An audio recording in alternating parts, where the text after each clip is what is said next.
Good evening, everybody. Welcome to a NBA Draft Day edition of As Good as It Gets. I'm Rickey Hampton with former Nets shooting guard Derrick Gervin coming to you on Draft Night Thursday.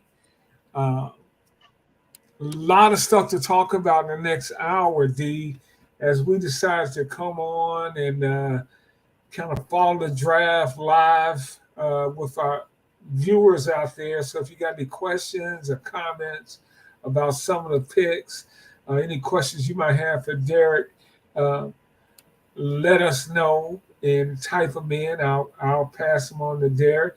Hey, Derek, you were drafted later in the draft back in the day. Was it? Did I think you went fourth round to Philly. That's when they had. Yes, What was your 10 draft? rounds. What? Gosh, it was 10 rounds. What was your draft day like then? Were you excited? I'm sure who wouldn't be excited about being drafted? But how does that work for you? I was excited, and then it turned into a little disappointment because near the end of the year, you had some articles that were being published that were saying that I could slip into the first round.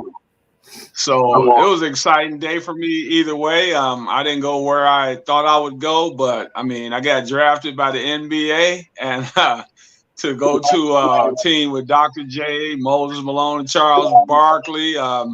It was heaven. Just the fact that I was on the radar for the NBA. So it didn't end up as a bad day. I was a little disappointed, and then it turned into sheer excitement. Where did you think you would end up going, D?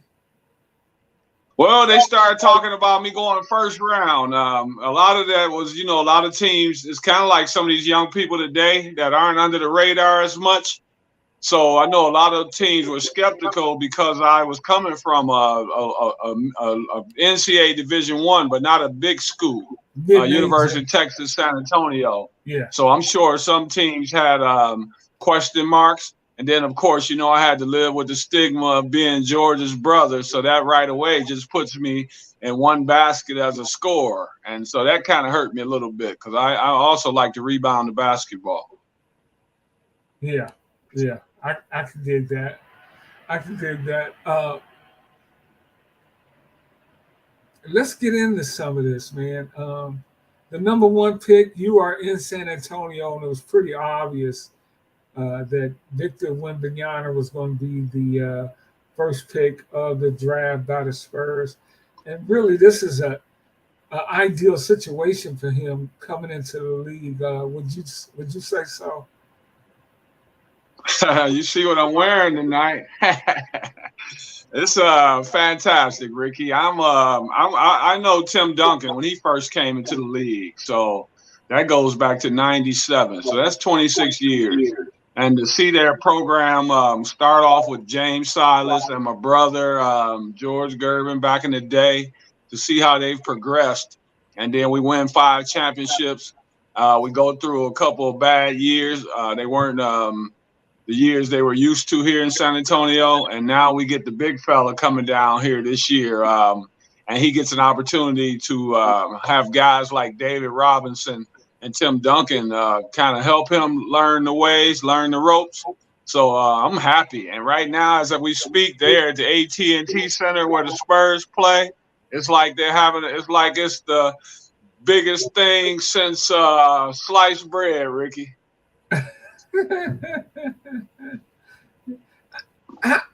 What are your concerns for Wembanyama, and what do you think his impact could be, D? Well, for me, it's a hard one because you see how thin he is, and of course, my brother. They list George at 6'7", but he's really closer to 6'9", and George played at 185 pounds. But he was moved to the guard position, so it wasn't as tough for him with guys that were a little smaller than him. But Wemby's case, my only question would be how he's going to handle the physicality when he's dealing with guys like Joel Embiid and Giannis and guys like that, Nikola Jokic. So that would be my only question for him, is dealing with the girth of some of these other players. If you really watch him run, Ricky, sometimes, they say he's very fluid and all that, but if you watch him run, he's kind of stiff sometimes. And so, that would be the only question for me is if he'll be able to step up and how long it'll take him to deal with the physicality of dealing with some of these big men. The big man game seems to be coming back more so than in the last few years. So just to see how he'll deal with the physicality. Yeah. And the impact you think he could have for the Spurs? Oh boy, well, even if he was to, what I hate to say, flop as a rookie, his rookie year, his impact is going to be huge. He already signed a Nike deal, just for the revenue of the city of San Antonio. Just think, they're going to sell out every game. He's going to be on the television every day, every other day. Hey, it gives us something to smile about down here again because we've gotten kind of spoiled. So hopefully he'll put us back on the map where we were a few years ago. Yeah. Victor went beyond number one. And then after Victor, everybody said it's kind of interesting how this was going to fall out. But Brandon Miller, the 6'9" from Alabama, went with the second pick to Charlotte. Your thoughts on Miller? That's funny because my wife, when I was married 30 years, my wife's from Charlotte. So the first two teams were Spurs and then Charlotte. I think it's going to be a good move. Ricky, I did have a question about Brandon Miller because of the gun incident that happened several months ago. But when I listened to the young man speak in his interview about a half hour ago, he sounded like a really intelligent guy. So I'm hoping what happened in the past was just a blip on the radar and that he goes out here and realizes where he is in the NBA and the opportunities that he has for himself and his family. But after listening to him talk, I'm definitely giving him benefit of the doubt. And I think it's a great move for Michael Jordan on his way out the door. Mike got to pick the players again today for the last time, and I think he made a really good move. Yeah, he is. He's a polished player, and he's a young kid too. I think he might be 19 years old, D. Hey, Ricky, this is what scared me because, I'm a Clipper guy, but he said his GOAT was Paul George. So I love PG, but, I can't tell you who to have as your GOAT. But, yeah, he said his GOAT is not LeBron, it's Paul George. So maybe his game will be similar to PG's and a little bit of Kevin Durant mixed in. Well, Paul George has been certainly been a good player in the NBA. But, D, in the top 5 picks in the draft, Miller is the only guy that went the traditional route through college, playing 1 year at Alabama. Everybody else was, Victor was overseas. Henderson, Thompson, and the Thompson twins played in the G League. Your thoughts on is this something we're going to just see more and more of? Wow, that's a tough question because after the NCAA tournament this year, I thought now that we'll start seeing more guys that have played and went to college 2, 3, 4 years. But of course, when it gets down to it, teams are going with the youth. They're going at guys they're looking at as projected to have long 10, 15-year careers. So I like the G League and, the overtime elite in those teams. But I think as we move forward, you're going to start seeing a lot of college guys getting picked again. It's going to be a mixture. And I think that's a great thing as opposed to just one way or the other. Scoot Henderson went with the third pick to Portland. Your thoughts on Scoot? My thoughts on Scoot are more so centered on Portland. What's going to happen now? I love Scoot. For me, if all the players are healthy, all the rookies, he's my rookie of the year. But this raises questions now because, as you know, Dame Lillard was saying that he didn't want to go through like a rebuild. And with this pick with Scoot, I'm wondering to see now what's going to happen later on in the day. If we're going to hear that Dame has requested a trade, or is Dame going to go ahead and try to play with the young guy? And what kind of makes me nervous is they already have Anthony Simons, I'm sorry, and they already have Shaden Sharp, and they have Dame in the backcourt already. So they already have those three guys. So I'm figuring there's going to be some more moves in Portland, and maybe Dame at the last minute is going to decide that he wants to move on. And we're going to Scoot, I love. And we're going to definitely get to some of these trades because everybody's trying to position themselves for the next upcoming season. With the fourth pick, Houston took Amen Thompson from the overtime elite, and Scoop played with the G League at 19, and Amen Thompson overtime elite. Your thoughts on the Thompson twins? This one is Amen, and with the next pick, the Pistons took Asar Thompson.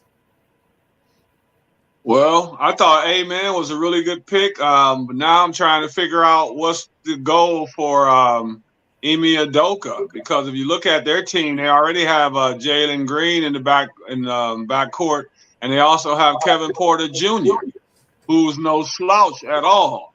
So Kevin Porter Jr. actually helped them win a lot of games this year. So I don't know. The reason I don't think they're going to make a move, ordinarily I would say right away, when you bring in Amen Thompson, someone has to go. But as you know, today they play a lot of small ball. So this is going to be interesting. A lot of teams are going to have decisions to make. I know Denver won the championship. If you look at it, Denver had size. But I think maybe teams felt that was just an anomaly. So I think a lot of teams are going to plan to go small ball now, and that could happen with Scoot, and that also could happen with Amen Thompson. But I think Amen is going to be a quality NBA player, and I think it's a good move overall for the Houston Rockets. And a sewer here in the Motor City. A surprise for me, Ricky, because I know at one time Cam Whitmore was being talked about, but some health issues came up. So for me, I thought it would be Cam Whitmore or Taylor Hendricks. But to see them take Asar Thompson was another great move. Two brothers go back-to-back in the draft, 4th and 5th in the NBA. Can you imagine how the mom and dad feel? When I saw their interview, I know they were just on cloud 10. Now, this young man, what the difference between him and his brother is Asar is more of a defender. And so I think that's what's going to be needed in Detroit. Somebody that's going to fight, tough as nails type guy. I think Monty kind of went out of the pecking order as far as who they were expecting to take.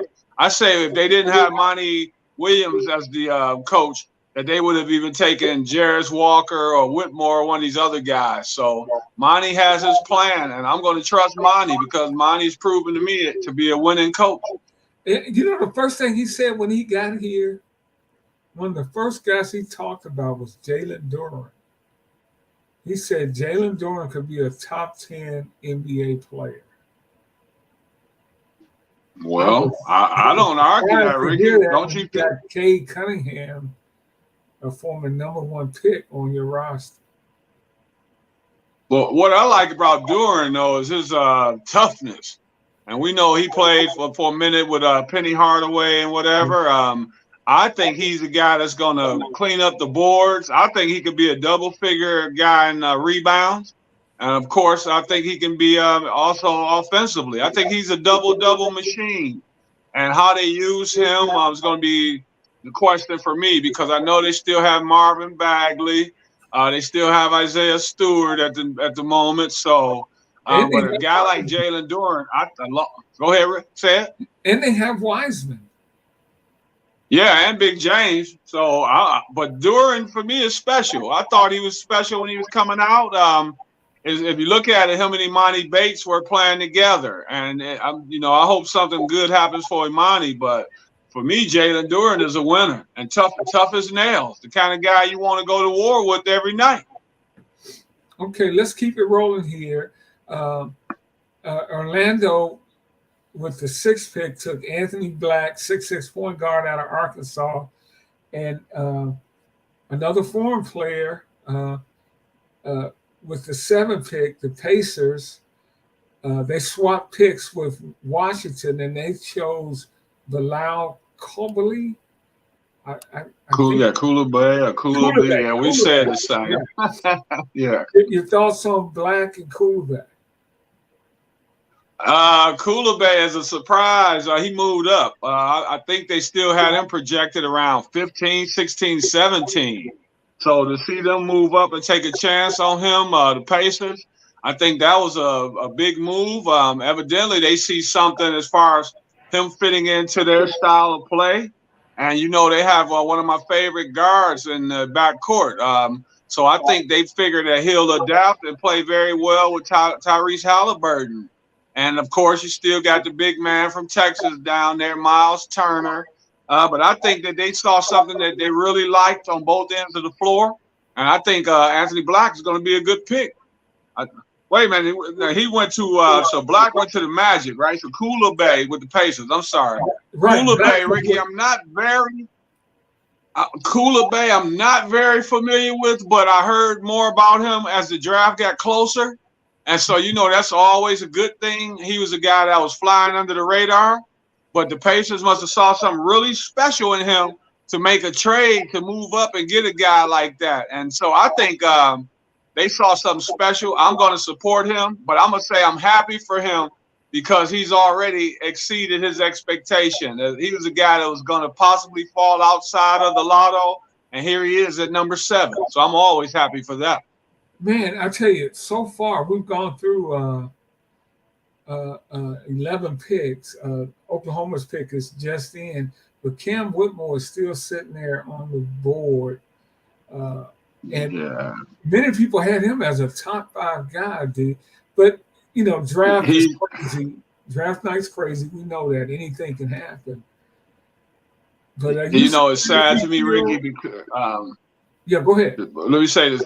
The sad part about that is because I just watched Malcolm Brogdon get traded.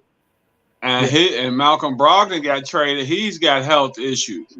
A guy that's a top-tier player to me. I thought he would be the Boston point guard, but he has health issues. And maybe this also is what is hurting Cam Whitmore. I just hope it doesn't drop him out of the first round, and I honestly hope it doesn't drop him out of the draft. I hope it's something that could be dealt with, and I want to see the young man get a chance to have his moment in the sun tonight. Yeah. Hey, let's look at some of the trades that went down over the past few days, and I think we're going to see a lot of movement, D, as teams set up for the start of the 23-24 season. Bradley Beal going to Phoenix for Chris Paul. Did that surprise you? Well, Phoenix keeps surprising me. I'm trying to figure out what Washington now. We knew now he's with the Warriors. Yeah, now he's going to be with the Warriors. I don't know. This Bradley Beal thing, the only thing that makes me kind of skeptical about that, Ricky, is we know he's been an all-star for several years, but he's had some injury problems the last 3 or 4 years. But here's my question. Who's going to play the point guard? I don't see Devin Booker being a point guard for 82 games, and I just don't think it'll work that way. He's got to have the ball in his hands. KD is the only guy that I know could play off the ball and it doesn't cause a problem, and he can still be as effective. But Booker and Bradley Beal is a ball-dominant guy. And this is going to be interesting for me because that tells me Cameron Payne is the backup point guard. But I just don't see Devin Booker as a starting point guard in the NBA. So it's going to be there must be something else in the works in Phoenix. Yeah, and for Golden State, a couple of years ago, Poole was the next superstar, it seemed. and it just went it went bad. And I remember you talking about that altercation with Draymond Green before last season started, and things hadn't been right in Golden State since. And Draymond came out and recently and was at least honest about it. He said that when that incident happened and the way things went on and progressed during the year, he didn't see them as a championship team. So I'm glad to hear Draymond admit that there was team chemistry problems. That's why I wrote the Warriors off from the beginning. I knew that would be something that could linger over the course of an entire year. And the reason I felt like that is because you got these young people today are very sensitive. I didn't agree with the punch. I also didn't agree with how Golden State handled it. It took too long to deal with the situation. So for me, Draymond, he started this at the beginning of the year. And, once Poole got the bag, Ricky, the $140 million, he became a different player. And just automatically, in his mind, his role changed. So he started looking at himself as basically the second option behind Steph Curry. And that didn't seem to go well. So Golden State did what they felt was best. They put all that mess aside. They moved Jordan, and they brought in my guy, Chris Paul. So that tells me that they still think Chris Paul can be valuable for 20, 25 minutes a game. And it gives CP3 a chance to be back on the contending team. And the deal for Golden State, Chris Paul, his $30 million he'll make next year will come off Golden State's books.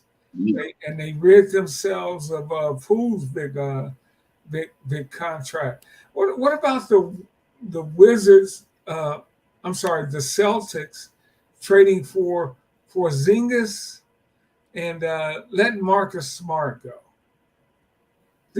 Well, they let Malcolm Brogdon go the day before they let Smart go. So who's going to be a point guard? Right now, you're looking at Derrick White and Kevin Pritchard. So that's still, to me, I'm still trying to figure out the Celtics because with Porzingis, you could have a heck of a lineup with Derrick White, Jaylen Brown, Jason Tatum, Porzingis, and the fifth guy, Ricky. Did they go with the big fella, Horford, or do you go with Robert Williams? So that's something we're going to have to find out, too. Al Horford's going into year 17. I don't know how much tread he has left on his tires, right. But you can't go wrong bringing in Porzingis. He averaged 23 and 8 last year. We know he can spread the floor defensively.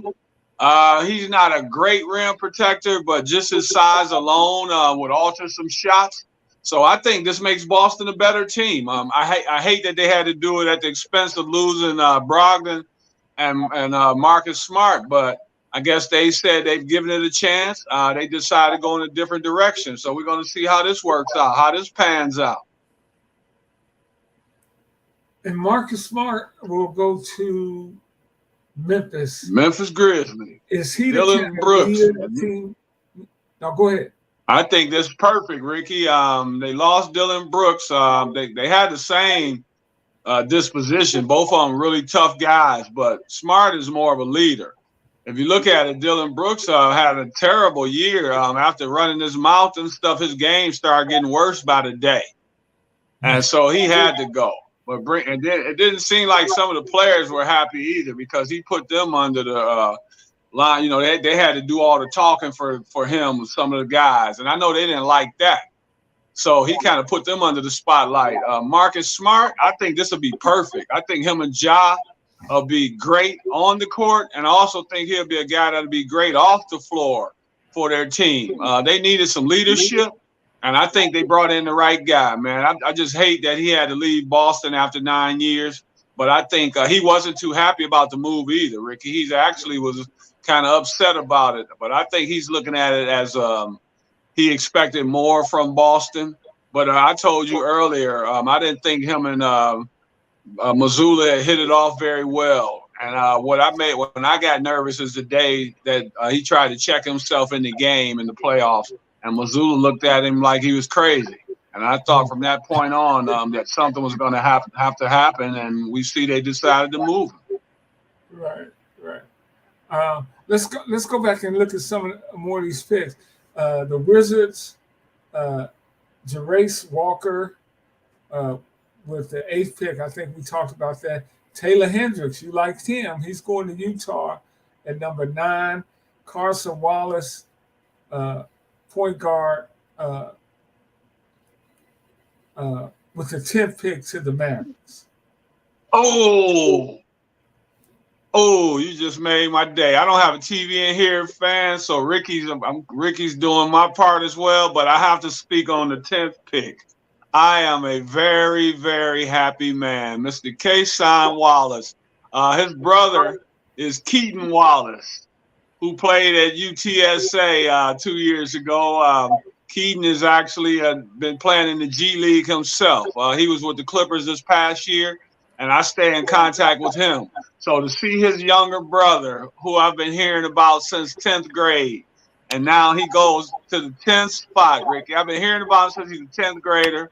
He's the 10th player taken in the NBA draft. I'm a happy guy, and I'm glad the Dallas Mavericks were the team to take him. Wow.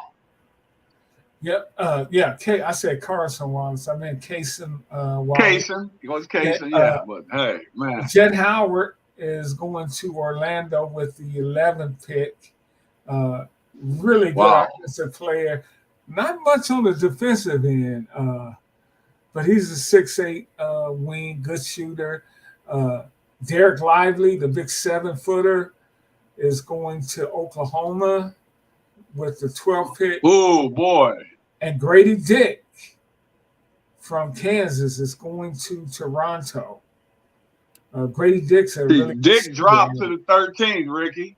Ricky, you know they had 13. A lot of teams had they had Dick rated like in the top 8. Yeah. So I don't know what happened with that. But let me say something about Derek Lively, Oklahoma City. He'll be the best defender they've had since Steven Adams. The kid is long. He's a heck of a defender. I actually think he's not going to be a bad offensive player. He's worked hard. He's improved his range. He's improved his three-point shot. And that's going to make Oklahoma City a tough team. Shea Gildred's got some help coming along. So you like that pick, huh? Yes, because it might be an insurance pick, Ricky, because remember, they also have Chet Holmgren. So maybe it's a pick just in case Chet doesn't pan out the way they planned, or he doesn't come back off his injury the way they planned. So, yeah, that's a good pick. It's a good, safe pick. Yeah. Hey, could you play those two guys together? Yeah, today, yes. I think that would be a better combination than Karl Anthony Towns, the best player, the guy that changed the game, and Rudy Gobert. I think these two guys are a lot more athletic. They represent what today's game is about. And, yes, you can play two bigs out there because a lot of these bigs today, they move quite well. And that's something we haven't we're used to back in the day when guys were bigger. They didn't move as well. They didn't have the lateral quickness. Today, these guys are quick as lightning. So, yes, you could try to experiment with two big men on the floor at the same side. Not even big men, tall men, Ricky. Let me say that. Right. Yeah, because, gosh, the kid's name escapes me now. They got hurt. You just mentioned his name from last Lively probably weighs 180. No, Oklahoma City. Chet Holmgren. Chet Holmgren. He's a very athletic guy and moves very well. So you could put him at 4 for sure. Yes. And he's got ball skills. Let's see where we are now. Yeah. Here I got New Orleans on the clock. That pick should be coming up. And Cam Whitmore is still on the board. Yeah. And he's good. Now I'm worried. Ricky, I'm worried now. Go ahead. I'm sorry. No, I was just going to say there was concerns over some medical issues. And at the Hoop Summit, Whitmore was not a practice-type player and didn't look very good during the week. When he played, he was one of the better players. So apparently there's some issues about his. I see you shaking your head when you hear that. Yeah, because this is not the time you want to start hearing the negative stuff. Man, they had the guy penciled in the top 7 at the 5 spot actually for Detroit at one point. But yeah, I hate to see these kind of rumors or whatever it may be starts coming out. Yeah, it breaks my heart because I don't want to see anybody dropping the draft from the spot they were originally projected. I don't mind seeing guys go up, but I never am happy to see guys drop. Yeah. And our buddy Captain Fletcher checked in. Is Boston a real contender now? Before Zingas came How you aboard? doing, Cap? That's still a hard one for me to answer because I got to see what moves they're going to make moving forward as far as that point guard. I like what they did by bringing in Porzingis, but we know Boston's last 2 years, the reason they lost is because of turnovers, ball handling in crucial moments of the game. So I'm just interested to see. I actually thought Chris Paul would be a great move for Boston. So I don't think Boston's finished dealing yet. I think they got one more move, but of course they're a contender because they still have Jason Tatum and Jaylen Brown. So no question they're still a contender. Shay Martin's checking in. Shay, thank you very much for tuning in tonight. Captain's going to some. Definitely going to be going to some Spurs game. Bro, you better get your tickets now, Cap, because they're going to be lining up to see the big fella. And finally, he says, the guy that changed the game. I think he's talking about Karl Anthony Towns there. I mean, you know. Well, that's what he said out of his own mouth. He said people are going to be talking about him. Changing the game. I said, I guess he changed his name to Karl Steph Curry Towns. Yeah, man. Well, hey, we'll see. Ricky, before you move on, can I say this since Kev brought up Karl Anthony Towns? Do you know how many playoff games Karl Anthony Towns has led? How many wins they have in his career? I mean, playoff wins. What? The next time you eat a donut, you'll get your answer. Zero. Zero. He changed the game. They have 0 playoff wins. Wow. With the 14th pick, New Orleans took Jordan Hawkins, shooting guard from UConn. From UConn, 6'4", 186, shooting guard. Yeah, I'm not familiar with him. You know a little bit about him, D? Well, let me say this. I said Scoot was my rookie of the year. If I had to pick a second guy, I think it might be Jordan Hawkins. Wow. He can flat out shoot the ball, Ricky, and he's a guy that can catch and shoot. He's what the league is about today. So I know a lot of people haven't heard of him, but yeah, if I had to make a second or third pick, I'll say I can't leave Wembanyama out of there. But my 3 rookie of the year picks would be Wembanyama, Scoot, or Jordan Hawkins. That would be my picks. The guy can flat out shoot the ball. Wow. Hey, it's a lot of guys that going just looking at some of the trade talk here. You know, we already got Bradley Beal that's been on the move. Chris Paul has been traded. Marcus Smart. I mean, these are guys, household names from the NBA. But, you know, you hear guys named like Trey Young, Zion Williamson, Damian Lillard, Pascal Siakam. I mean, why would Toronto want to trade Pascal Siakam? He is a terrific player. Well, it looks like they're ready to build their team around Scotty Barnes. And so, as you know, Fred VanVleet also turned down. He's not re-signing his contract, so he'll be leaving as well. Maybe they're headed towards the rebuild mode is the only reason I could think that you would try to put OG Anunoby or Siakam on the trading block is only if you're trying to rebuild. Other than that, I couldn't see it. But I tell you this, if they want to get rid of Pascal Siakam, I sure hope that the Spurs have enough room to make one more trade. I would love to see them down here. Yeah. Yeah, I hear you on that.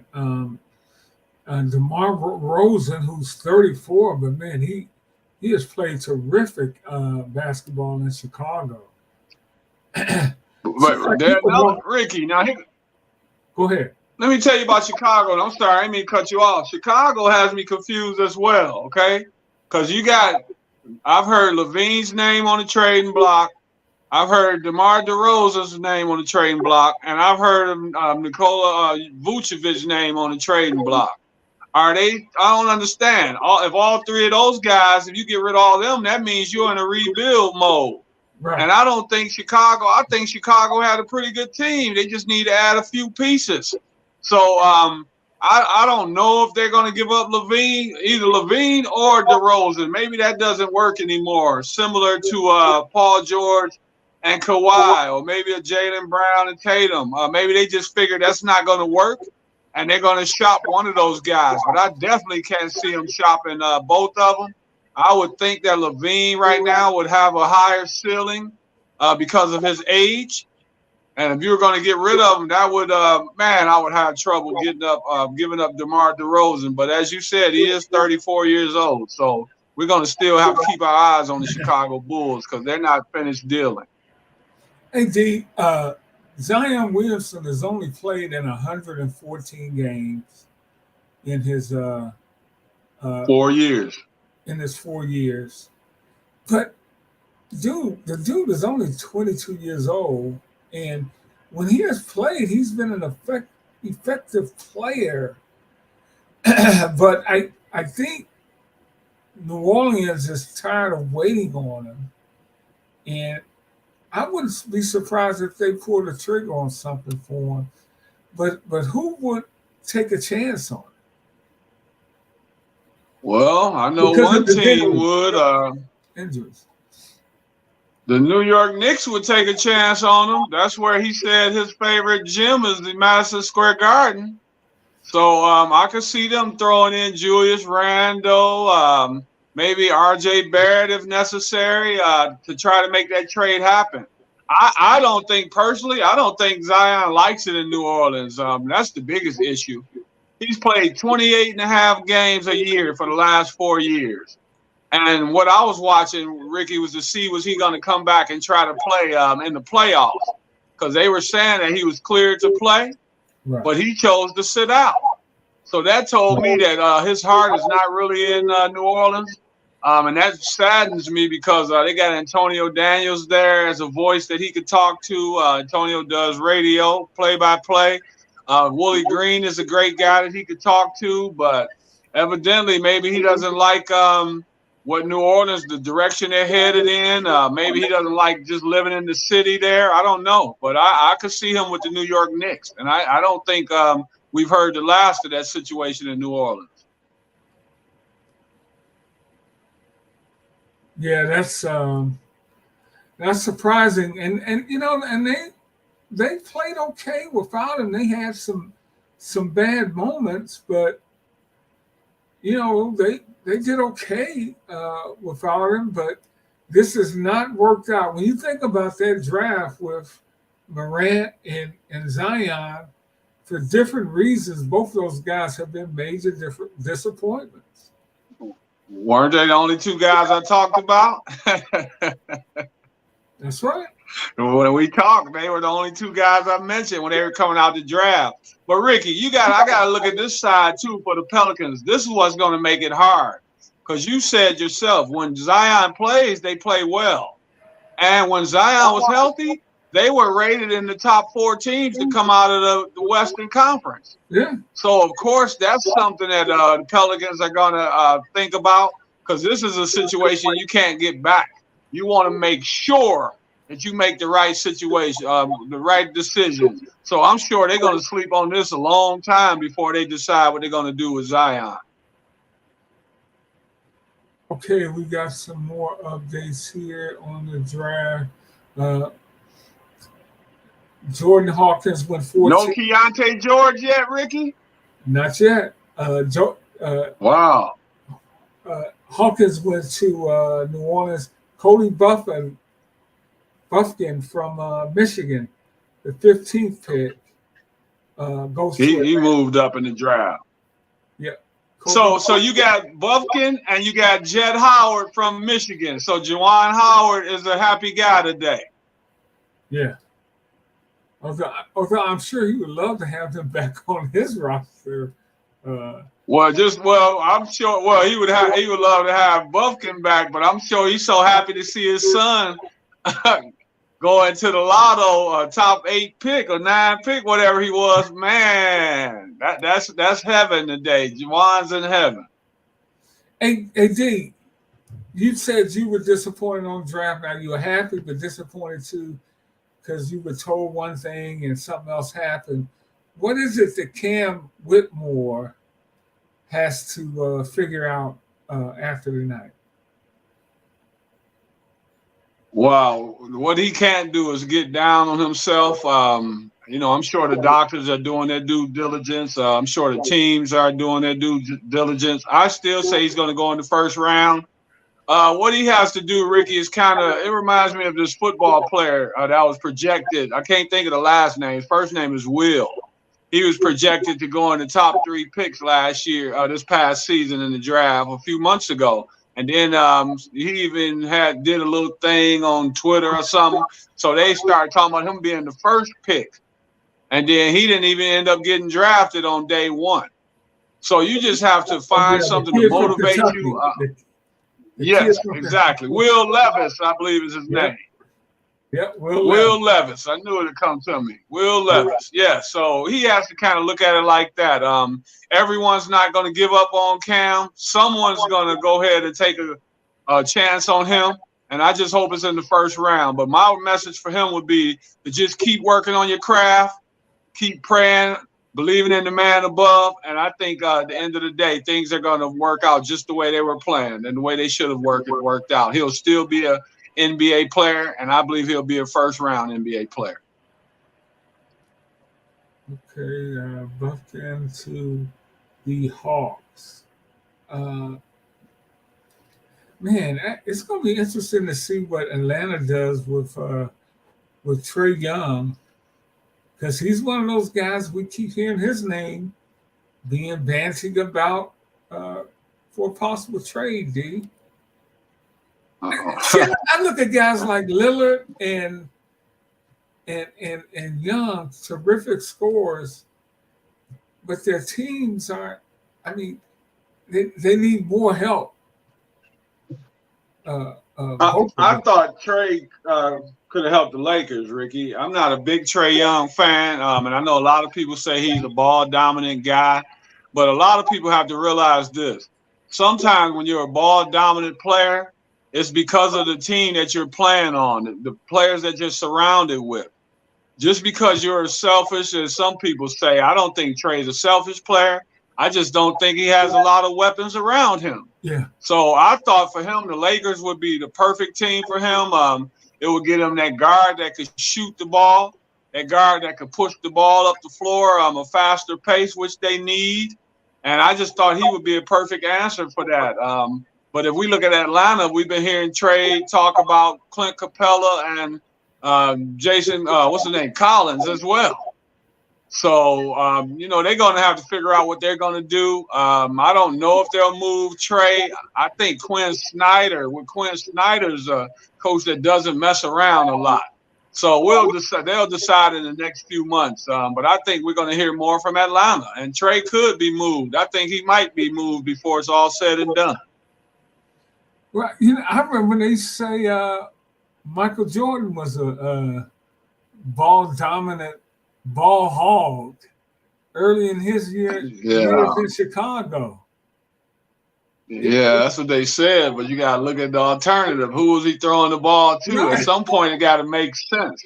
I mean, whose hands should the ball? I like Randy Brown. Randy, I ain't giving you nothing negative about you. I like Randy Brown, but Randy Brown, Michael Jordan, who takes the shot? So to me, that's not hard to figure out. You got to look at your surrounding pieces And if you don't have guys that could put it in the hole, then of course Mike's going to be taking his shot. And it's the same with Trey. But Trey did average 26, but he also averaged 10 assists. And I think sometimes people leave that part out. That's important to me. You can't take away his 10 assists a game. Right. Absolutely. Absolutely. Now, and now, D, when we get in here, this is not, the NBA is not like the NFL. You know, if you go in the first round, you are even the first and second round, even third round, there are high expectations for you to contribute to this team. But the NBA is not like that. You go in the first round, really, if you go outside in this draft, people say it's the top 5. And then everybody else, you can kind of throw them in one basket. It is a crapshoot. But why is it that step from college to the NBA, I think, is the biggest step in professional sports. You know, baseball is a very, very difficult game too, but you don't really go. In fact, it's so difficult, you rarely go straight from college to the majors, so they get groomed a little bit. But football and basketball, you jump right in there. Why is that step so big? Wow. It's a lot of pressure too, Ricky, because you mentioned those top 5 guys. Those are usually the guys that the teams are going to give them ample opportunity to succeed or fail. After that, oh boy. If you just think about the NBA, has there even been 5,000 players in there yet? So it's going to be rough. You got to get to the right team. My thing is, I have to say this about this draft, Ricky. I think the way this draft went today, there are going to be a lot more moves. And I'm not just talking about the veterans. I think a lot of these teams, a lot of these players, it's like me drafting you, Ricky. I don't really plan on using you for my team, but I'll be able to make a deal, kind of like Washington and all they did with the 3-team trade with Chris Paul. So some of these players are being drafted by certain teams, but I don't think they're going to stay on those teams. Yeah. And as you know, the NBA is all about what have you done for me lately. Yeah. And so I'm wishing all these young people good luck, but you got to bring it from day one in the NBA, just like you do in the NFL. This is not like baseball where you can play till you're 40, 45 years old. Your shelf life is a lot shorter in the NBA. And I think that's why it's so difficult, the situation that it is, because of the shelf life is only about 3 years. Yeah. Similar to a running back, if I'm correct. I remember Kobe Bryant being drafted by the Charlotte Hornets. I see pictures of him now when he was drafted. And trade him for Vlade Divac. Yeah. It's hard, Ricky. You know who's going to the ones I worry about are the ones that start the second round. Because if I'm correct, Detroit has the first pick in the second round. The second round is when guys are then you're just basically taking a guess on players. Because a lot of those players don't usually end up making the league. I'm hoping that you have a few that overcome the odds. But yeah, the second round guys are the guys that are going to have to put in the work, and hope that these other teams are still keeping them on their radar. So don't get down on yourselves, guys, if you don't go in the first round. Just continue to work on your craft. And remember, you're still being talked about in the top 58, 59 players in the NBA draft. So you're still on the radar. Just continue to work hard. Do not get negative. Continue to just work even harder. Hey, Utah took Keontae George with the 16th pick. There he is. Shooting guard from the Baylor Bears. Baylor Bears, yes, sir. And D, has the G League worked the way the NBA hoped it would? Yeah, I think it has. You look at it, guys like Jonathan Kuminga, there's been several players in the last 2 years that have come from the G League and have fared quite well. So, yeah, I think it's something that's working. like I said, I want to see those guys continue to get opportunity, but I also want to see these guys from college continue to get picked, Ricky. So I'm going to tell you that this is the guy I'm going to be watching tonight to see where he goes. I believe his name is Zach Edey, the big fella from Purdue, the 7'4". Oh, he went back to Purdue. So he went back to school. Oh my goodness. He took himself out of the draft. Yeah. So that, I guess he was told maybe he didn't feel like he was going to be drafted where he thought he would. So go back and get another year of experience, another year of exposure, and to be under the radar and let these guys see you mature, get a little better next year, and then come back, and then maybe next year he'll be the top pick in the draft. Who knows? I think it's working well, though, man. I like the G League. I think it's been going well. So far, so good. Yeah. Hey, just a few final thoughts, D, as we head down the home stretch here. Well, for me, the final thoughts. The draft and the draft has been great, Ricky. I just don't want people to get their hopes up too high for some of these players that get drafted. Don't expect too much right away. As you know, we're from a tough city, the Motor City, me being born from there, and you being very familiar with it.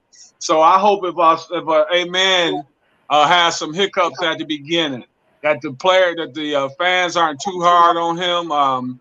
Start welcoming these young people with open arms, because you're hoping that these are someone you're possibly going to have for the next 4 or 5 years.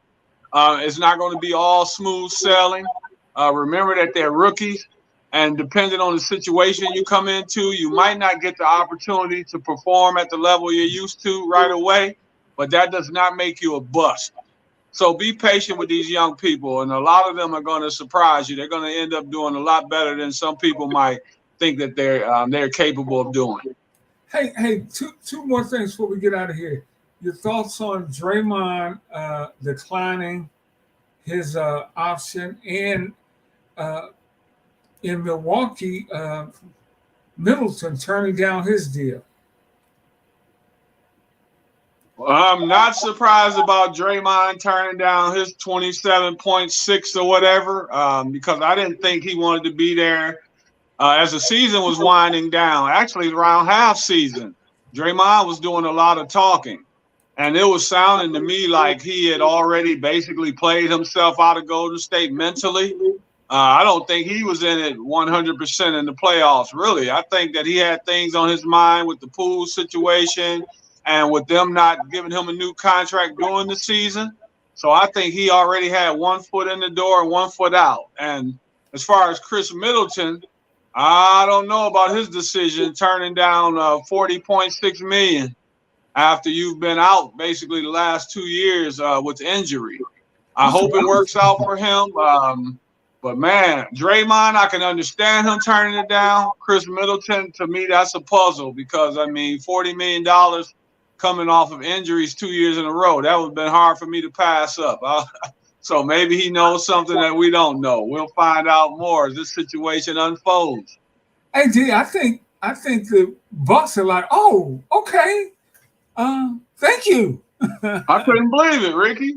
I couldn't believe it. I mean, you're the one been injured, and you got a chance. You got $40 million on the table. I don't see anyone else paying Chris Middleton that kind of money. I actually see him getting half of that. So I don't know what's his plan or who he's been talking to, but he must know something that I don't know. Wow. Well, hey, we're going to get out of here. We'll be back next Thursday, and we'll finish up on the draft and look ahead and talk about whatever else is happening in the NBA and the world of sports. For Derrick Gervin, I'm Rick Hampton. Enjoy the rest of the evening, everybody. Peace. I love you, Ricky. Everybody have a good evening. Tell a friend to check out the show. Tell a friend. One friend at a time. All right. See you, D. Have a good night.